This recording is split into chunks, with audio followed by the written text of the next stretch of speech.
Hey y'all, hey, how y'all doing? I hope everybody's feeling good and great and all of that shit. Well, today is Sex Tip Tuesday. Bitch, Sex Tip Tuesday. Bitch. So today we're going to talk about how crucial it is that we have these conversations with our family members, young and old, about sex and human sexual behavior, and how you need to start at a very young age when they start talking, walking. I found this one where this sister, this African sister, how she was doing a demonstration with her daughter about and I'm saying in her language, good touch and bad touch. Like she would touch her in different places on her body and let her daughter tell her if it was a good touch or a bad touch. Right? You can start right there when they small, right? And also let them know that you are their parent and you are here to protect them. And regardless of whatever anyone says about anything, because my job as a parent is to take care of you. That's my job. Now we talking about to these loving parents because there are some parents who should not be parents because you're not ready, you're not mentally well.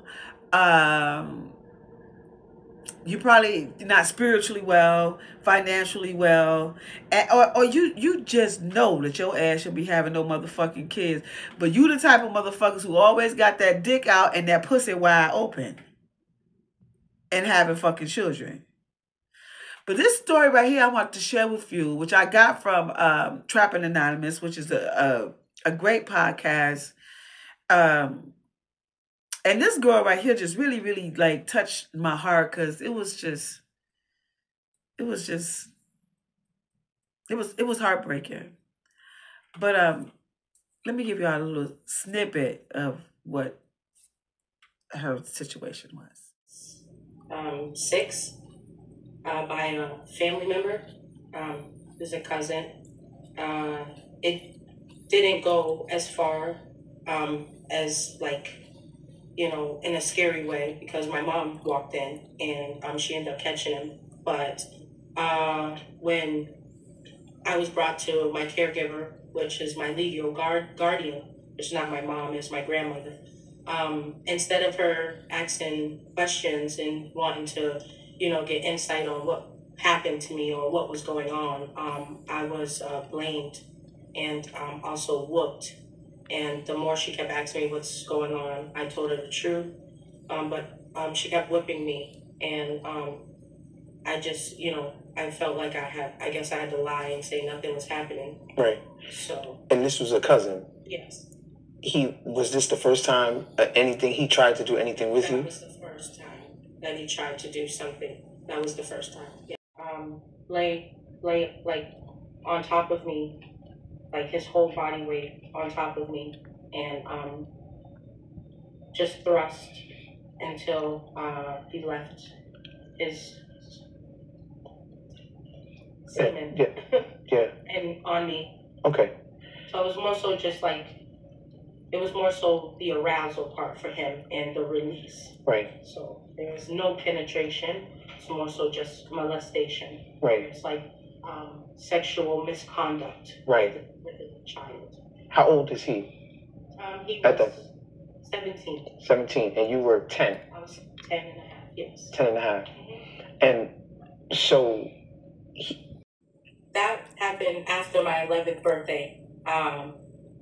We were like, family was over, and we were like play wrestling like normal, family, cousins and stuff like that. And I had on a dress, and we were like wrestling and stuff like that. And he had came and grabbed me from behind, and I'm thinking like, he's gonna like, do some wrestling move, right. And I know he was like holding on to me and pulling his pants on at the same time. Right. And when he got my undergarments down, he was trying to penetrate, but because I was wiggling, he ended up piercing my anus, and I ended up having trauma there.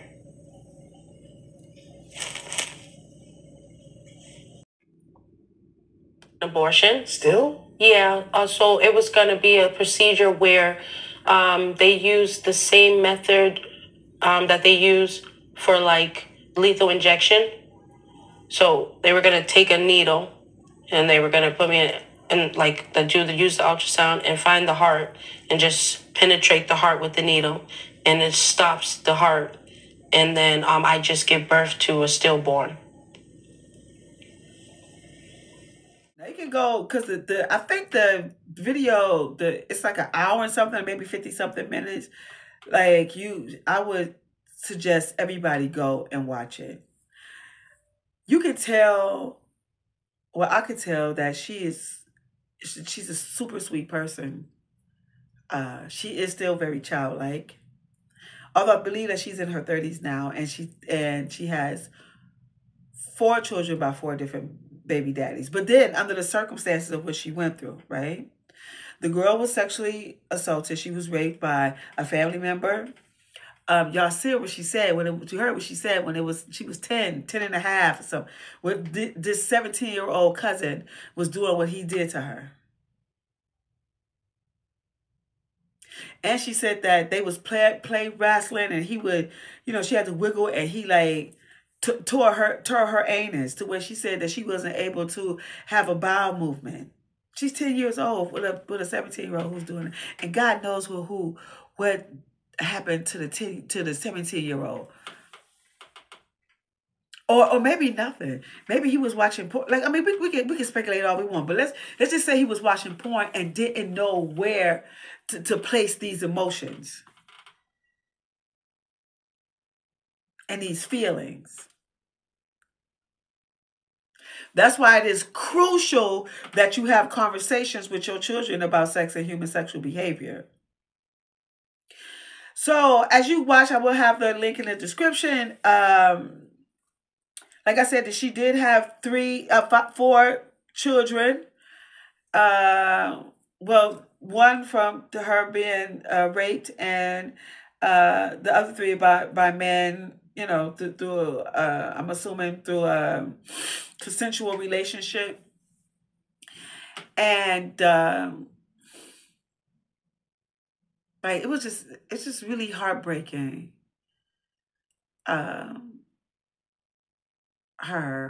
That whole story. And then he asked her a really crucial question, which well, she answered the best that she could. This is the way that she know how. And so he asked her, what do you think about what they saying right now about, abortions, and if a woman was to get raped or sexually assaulted, should she be able to have the baby or terminate the pregnancy? And so, mind you, this happened to her when she was 12, but now she's 30-something. And as a 30-something-year-old woman, she didn't really ask the question. She just said, that was my baby, and, and it was my baby. So basically her choice. But mind you, she's 12 at the time when that happened. And then also look at the family. The family dynamics was fucked up. As you saw, she said her grandmother was beating her because she was telling her that it was the family member who was doing it to one of her grandchildren that was doing it to her, and she just kept on whooping her till she just convinced her to just make up a lie. Don't that remind you of the shit that y'all? How enslavement plays such a vital role in our lives. Y'all think about so y'all know I'm going in the direction, but still on the same shit. When they was beating the brothers and the sisters and trying to change their name, and they beat him so bad because his name was Kunta Kinte, to where he had to say that his name was Toby. And this bitch did the same shit that they did to this baby. That's a whole nother subject, but the whipping shit, like I ain't never did no shit like that. My son, when he get punched in his motherfucking face, or not his face, I'll punch him in his chest. You know what I'm saying? When he get out of line and out of pocket. But yeah, like the family dynamic was fucked up. She said her mother wasn't mentally stable to have to have custody of her, so her mother had custody of her, and her grandmother was a fucked up individual. Oh, and also, did y'all hear? I know y'all. If you didn't hear when she said about when she was, 12, when she was pregnant, she didn't even know she was pregnant. Her teacher, shout out to the teachers. Her teacher noticed, not even the grandmother who she's living under the same roof, noticed that her body was like changing, and so she, suggested that she get a physical or some shit. Then come to find out that the girl was pregnant from her teacher. Shout out to teachers who pay attention to their students, because you don't know what be going on in people's homes. No one knows what's going on in someone's home. And this, you could tell that she was so, like, we all want love, desperate for that, and she wasn't getting it. So she said, this girl is 12. She's a baby. She, when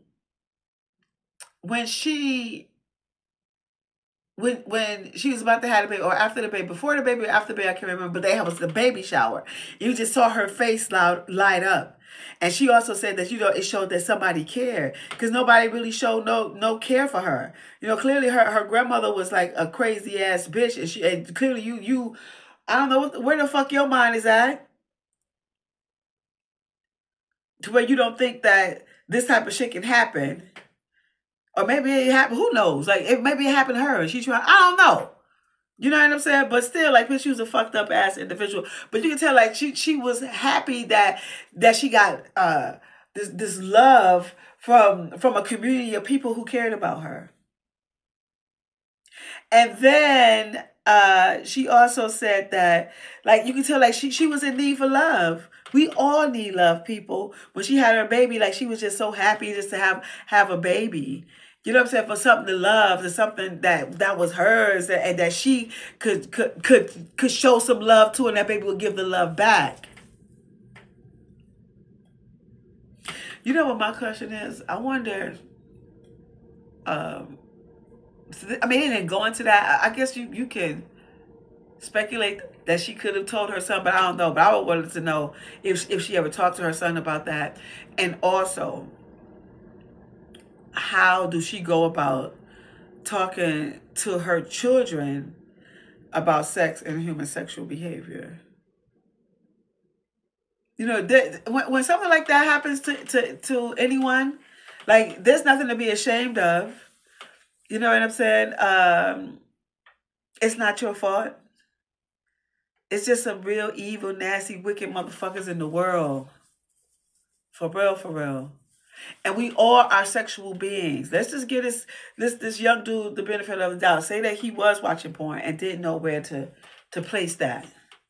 But he see this able body. That's why you have to tell your sons, like, you know what I'm saying? When they with their little cousins and shit like that, or even your daughters, like, no, like, that's a baby. This your cousin. Like, you don't, that's like, no, that's not allowed. We don't do things like that.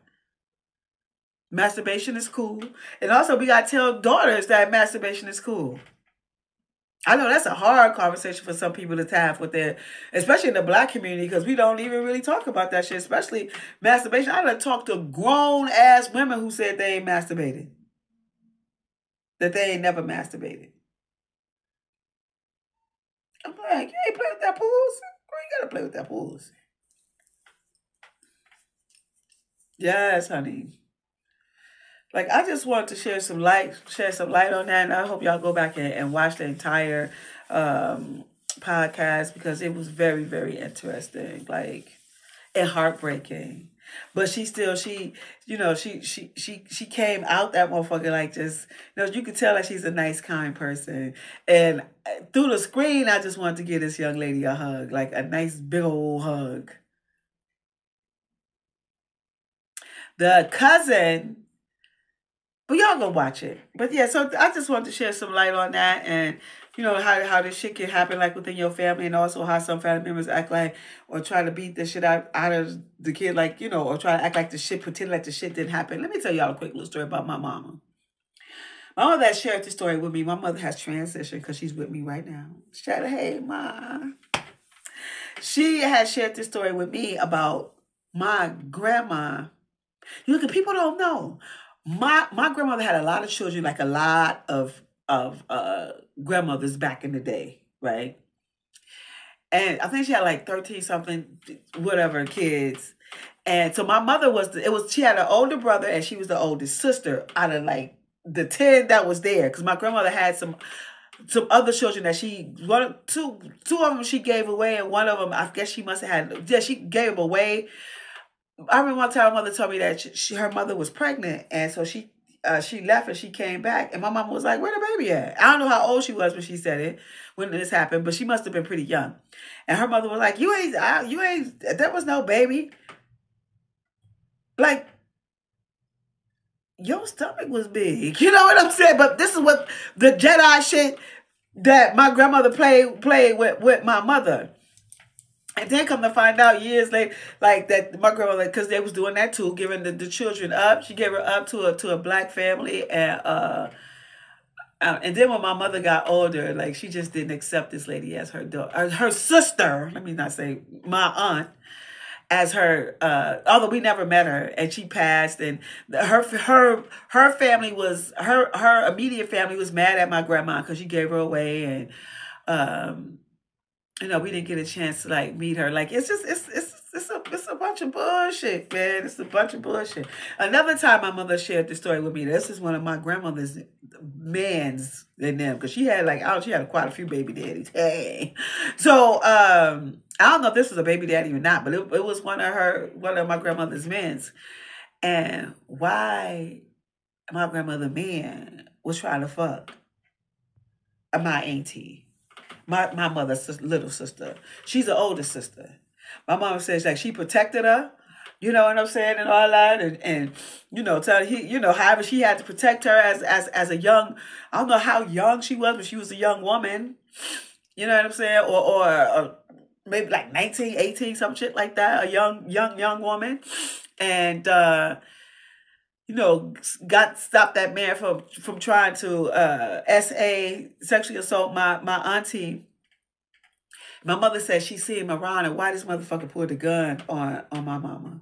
Now I didn't go into detail. I wish I would have to see like if she told her mother or not. I don't know. You know what I'm saying? But yeah, and my mother was really, and I'm so glad that she was my mother. I'm so glad that she was my mother. I got my mama name tattooed on me right there.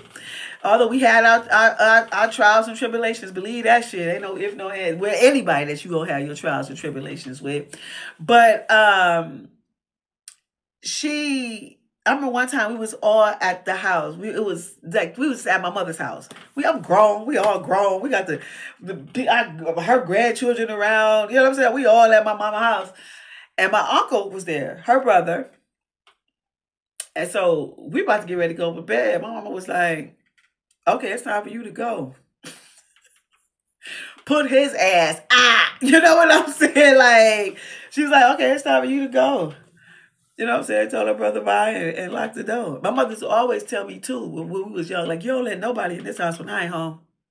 None of my brothers, none of that. You know what? Now, my mother, when she was pregnant with me, she met this man who is my dad, who is not my clearly not my biological father, but and who raised me as his daughter. And I don't remember her not saying that he could, because he was a good motherfucking guy. Now, I'm just saying, I don't remember her saying that, but I know she used to say, not that anything about, but she just was like with her brothers and shit, like, your uncle, like, nah, or on the opposite side, uncles, like, nah, when I ain't at home. You know what I'm saying? So she was very protective in that way, and I'm grateful and I'm happy to have my mother to be that type of a person, because you have to be that type of a protector as a parent when it comes to your children. I remember my son, I was dating this guy, and like, mind you, my son, like, he a handsome dude, like his pretty ass mama. And he looked at like he had a whole bunch of hair and shit. So people, you know, he was a kid, he was a baby, like a toddler, and people was like, "Is that a girl?" and shit. And I remember this guy that I was dating, who I thought, you know, you thinking that the relationship is. I don't have a lot of motherfuckers around my motherfucking kids. I don't do that. No. And I remember he was just staring at my son, just staring, and I said, with my vocal cords and the movement of my lips, bitch, I will fucking kill you. That's what I said. Now, I don't know what the fuck. He could have just been like, yo, this is a handsome little dude. Like, I don't know what's going on in your mind. But just to let you know that I see you looking at my child. See, that's nothing you bitches got to pay attention to. Another quick little story. I remember one time my brother, his daughter, she just graduated. No, her sister had just graduated from high school. So I think she had like 2 more years ago or something like that. And when she came outside, one of his friends was just like, he zeroed in, like, and I was like, oh, bitch, I see that. I told my brother, and he was just like, yo, he know not to, you know, whatever, just to let him know to keep his eyes out, cause he had that motherfucking look at his motherfucking eye. I saw that shit. Y'all gotta not stop pretending when you see somebody, especially when they looking at your children in that type of way. Maybe I don't know. He could just be like, "Yo, he's sexy," you know, "Oh, she's sexy," or whatever, you know. Because I mean, just you know, because I have seen like some of my son's little friends. I was like, in my mind was like, "Yo, he's sexy. He gonna have a lot," but it wasn't no like I'm gawking at him or like a child. You understand what I'm saying? But in my mind, I was like, yo, this dude's going to have a lot of little, because he'll get a little fly, a little something. You know what I'm saying? So who knows what a thought process, but the gawking is like a bit much. But then, I don't know, you just have to be aware. Be aware. And teach your children to be aware. Talk to your children about sex and human sexual behavior. Pay attention to your motherfucking surroundings. And also when it's getting high and getting drunk and shit like that, that's when you be your most motherfucking vulnerable, and that's when somebody will take advantage of your motherfucking ass. When you done slid off your motherfucking square.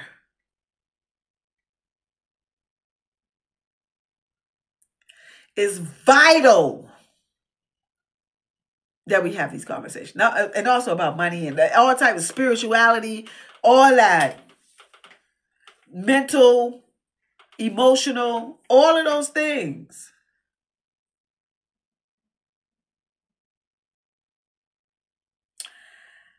So yeah, I just wanted to share that. So y'all please go and watch the entire, because you will be moved, podcast. Anyway, y'all know my name is Real. I'm an intimacy coach / seduction with a service called Seductive Art. Nope, not having nothing. But in 3 months, I will let y'all know when I'm having my next Seductive Art. Like, we're gonna be eating out in the park or something. We're gonna be getting it. You know what I'm saying? So I'll let y'all know when that's happening. And also, y'all know I'm an author. The title of my book is called Quickie. It's 7 short erotic stories. Read while you fuck while you read. As well as I am a designer / fashion architect. The name of my brand is Real Nice by Real. This is one of my pieces right here. Oh, and also my skirt too. I got just a little old little something. Hey, take it down, take it down, take it down. Hey, take it down, take it down, take it down. So, yeah. I forgot. Oh yes, I'm gonna decide. I'll let y'all know about, you know, where you can get some things and all that. You know, check out my creations. It's Real Nice by Real. You know, all things fresh, the underdog in fashion. What else? All the things, right? And if I resonate with you, you know what to do. Please hit that, click that. I would appreciate that. And y'all know how we lead this motherfucker. Be grateful, be kind, be humble, be loving, be supportive, be boisterous, be about your motherfucking money, be a part of your community. Black people, be black and proud, be generous, be thoughtful, be kind, be curious. Be ambitious, be focused, be fierce, be on time, be grateful, be thankful, be loving, be confident, be happy, Be pleasant. Be of goodwill. Be well within your wellness. Be well mentally. Be well spiritually. Be well emotionally. Be well financially. Be well physically. And in the midst of you doing all of this, because you know we on God's time over here. And in the midst of you doing all of that, don't you fold, don't you think twice, don't you peep around the corner. And that is, you always be you. Because God made you perfect just as you are. Until we meet again, I hope y'all have a great night. Peace.